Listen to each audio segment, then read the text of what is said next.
আজকে তোমাদের যেটা আমি করাবো সেটা হচ্ছে কম্বিনেশনাল সার্কিট।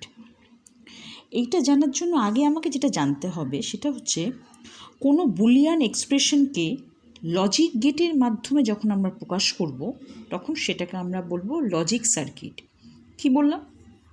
যখন কোনো বুলিয়ান, আমরা একটা বুলিয়ান এক্সপ্রেশন আগে আমরা দেখেছি, ধরো F equal to A B plus CD. এইটাকে যখন আমরা, এই বুলিয়ান এক্সপ্রেশনটাকে যখন আমরা লজিক গেটের মাধ্যমে প্রকাশ করব তখন সেটাকে আমরা কি বলবো? Logic circuit. লজিক গেট মানে এটা যদি আমি লজিক গেট করি তাহলে কি হবে? দেখো, দেখো এ বি তোমার অ্যান্ড গেটের মাধ্যমে আছে, আর এটা হচ্ছে সিডিও আমার অ্যান্ড গেটের মাধ্যমে আছে। এই দুটো আমি কি করলাম? এই দুটো তোমার অর গেটে আছে, তাই তো? তাহলে এটা আমি এ পেয়ে গেলাম, এটা যদি আমার এ হয়, আর এটা বি, আর এটা সি, এটা হচ্ছে ডি।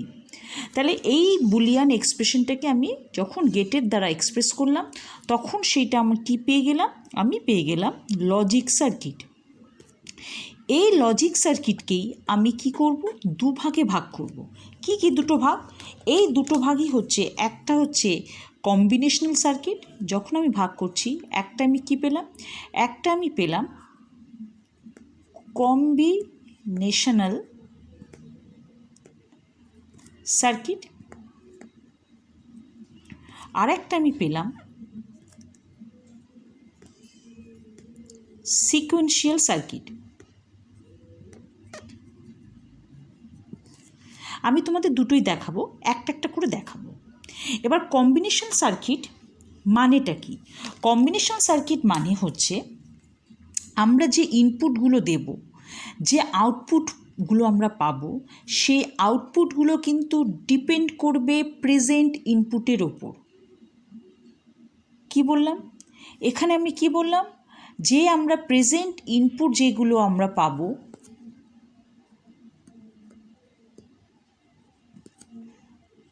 সেইগুলো দিয়ে যে আউটপুটগুলো আমরা পাবো সেইটাই হচ্ছে কম্বিনেশন সার্কিট। বোঝা গেল কি বললাম? কি বললাম আবার শোনো। কম্বিনেশন সার্কিট মানে হচ্ছে যখন আমরা কোনো কিছু ইনপুট দিলাম, সার্কিটের মধ্যে দিলাম, কিছু আউটপুট পেলাম, যে আউটপুটগুলো আমরা পাচ্ছি সেইগুলো কিন্তু পুরোপুরি ডিপেন্ড করছে প্রেজেন্ট ইনপুটের ওপর। তাহলে সিকোয়েন্সিয়াল সার্কিটটা কি? সিকোয়েন্সিয়াল সার্কিট হচ্ছে আউটপুটটা ডিপেন্ড করছে কার উপর? যে আউটপুটটা ডিপেন্ড করছে তোমার প্রেজেন্ট ইনপুটের ওপর, আর কার উপর? অ্যাজ ওয়েল অ্যাজ, এবং তার সঙ্গে কার? প্রিভিয়াস আউটপুটের ওপর নির্ভর করছে। কি বললাম? কম্বিনেশন সার্কিট মানে যে আউটপুটটা শুধুমাত্র নির্ভর করছে তোমার প্রেজেন্ট ইনপুটের ওপর, কিন্তু সিকোয়েন্সিয়াল সার্কিটটা কি করছে? সিকোয়েন্সিয়াল সার্কিট নির্ভর করছে, তার আউটপুটটা নির্ভর করছে প্রেজেন্ট ইনপুট তো আছেই, তার সঙ্গে সঙ্গে প্রিভিয়াস আউটপুটের ওপরও নির্ভর করছে। এখানে এক্সাম্পলগুলো আমরা কি পাই? আমরা এখানে এক্সাম্পল পাই তোমার অ্যাডার, সাবট্র্যাক্টর,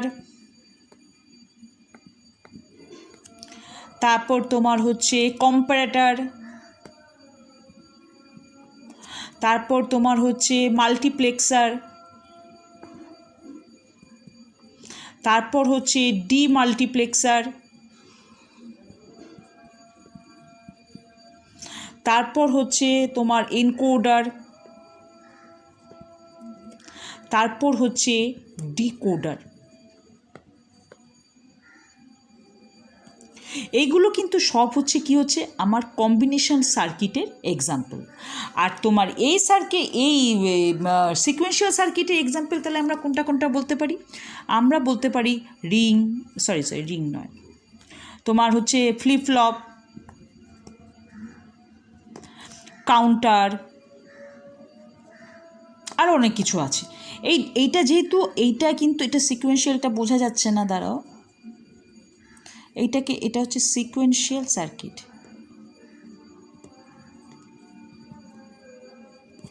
তাহলে কি হলো? তাহলে আমরা কি দেখলাম? কম্বিনেশন সার্কিটের এক্সাম্পল আমরা কি পেলাম? Adder, subtractor, comparator, multiplexer, demultiplexer, encoder, decoder. এবার সিকোয়েন্সিয়াল সার্কিটের এক্সাম্পল আমরা কোনটা কোনটা ধরলাম? ফ্লিপ ফ্লপ, আর কাউন্টার। তাহলে এখানে কি হচ্ছে, কম্বিনেশন সার্কিটের ক্ষেত্রে কি হচ্ছে, আউটপুট যেটা আমরা পাচ্ছি সেটা অনলি ডিপেন্ড হচ্ছে কার ওপর, প্রেজেন্ট ইনপুটের ওপর। আর সিকোয়েন্সিয়াল সার্কিটের ক্ষেত্রে কি হচ্ছে, আউটপুটটা ডিপেন্ড করছে প্রেজেন্ট ইনপুটের ওপর প্লাস কার ওপর, প্লাস হচ্ছে প্রিভিয়াস আউটপুটের ওপর। ঠিক আছে, এবার দেখো আমরা যদি এইটা একটা ব্লক ডায়াগ্রাম দিয়ে আঁকি তাহলে কিন্তু আমরা আরও আমাদের কাছে ক্লিয়ার হয়ে যাবে। দেখো ধরো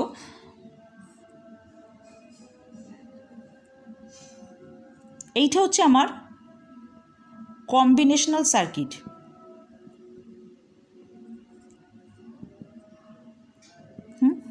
এখানে আমি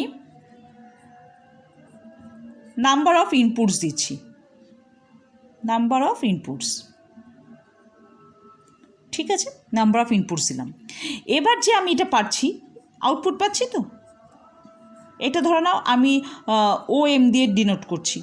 তাহলে কি হলো, এই ব্লক ডায়াগ্রাম কম্বিনেশন সার্কিটে কী পেলাম, যে যতগুলো ইনপুট ঢুকছে বা তার এই যে আউটপুটটা আমরা পাচ্ছি সেটা পুরোপুরি নির্ভর করছে যে ইনপুট ঢুকছে তার উপর। ঠিক আছে, আর তাহলে সিকোয়েন্সিয়াল সার্কিটে তাহলে কীরকম হবে আঁকাটা। এখানে দেখো আমি এটা কী করলাম, এখানেও কম্বিনেশন সার্কিট আমি দিলাম।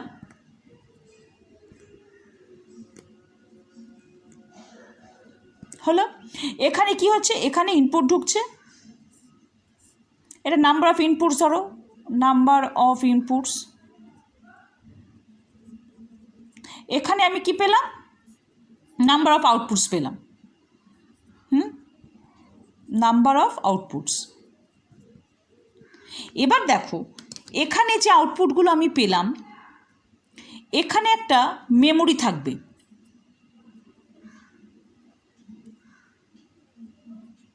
Memory, clear. এবার মেমোরিটা কি করছে দেখো, এখান থেকে আউটপুটটা নিয়ে এখানে স্টোর করছে, আবার এইটা নিচ্ছে, ঠিক আছে, আবার এই পাশে এইটার নিচ্ছে, এই আউটপুটটার নিল, আউটপুটও নিল।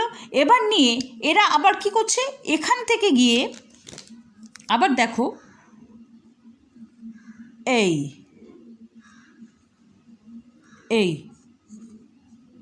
তার মানে দেখো সিকোয়েন্সিয়াল সার্কিটের ক্ষেত্রে কী হচ্ছে, দেখো প্রথম দেখো এইগুলো তো হচ্ছে আমার ইনপুট, প্রেজেন্ট ইনপুট যাচ্ছে, যে আউটপুটটা বেরোলো, এবার যে আউটপুটের যে ভ্যালুগুলো সেগুলো একটা মেমোরির মধ্যে স্টোর হচ্ছে, সেখান থেকে আবার মেমোরি সেগুলোকে কোথায় সাপ্লাই করছে, কম্বিনেশন সার্কিটে।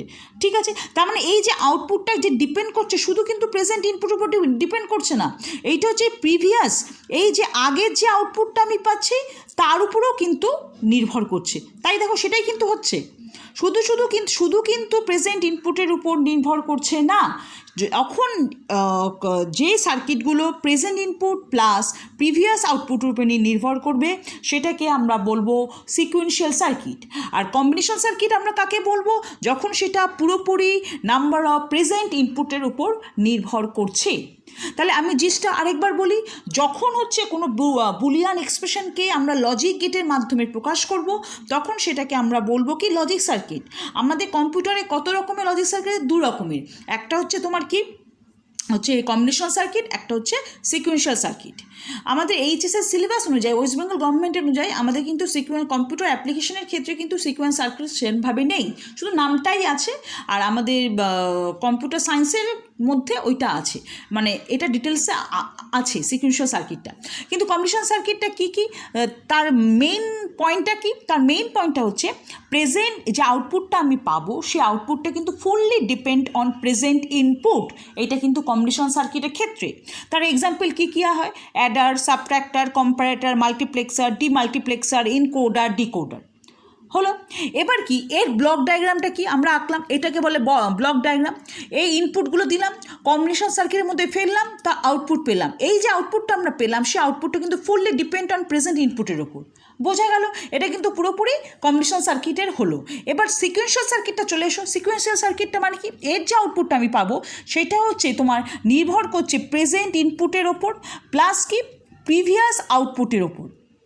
প্রিভিয়াস আউটপুটটা কিন্তু এখানে একটা এক্সট্রা যোগ হচ্ছে ওর থেকে, মানে এখানে এক্সাম্পল কি ফ্লিপ ফ্লপ আর কাউন্টার, এগুলো আমি দেখাবো তোমাদের সব, যে কী করে ফ্লিপ ফ্লপ তৈরি হচ্ছে, কাউন্টার তৈরি হচ্ছে, এখানে অ্যাডার সাবট্রাক্টার কী করে ডিজাইন করা হচ্ছে। এবার ব্লক ডায়াগ্রামে সরাসরি চলে আসি।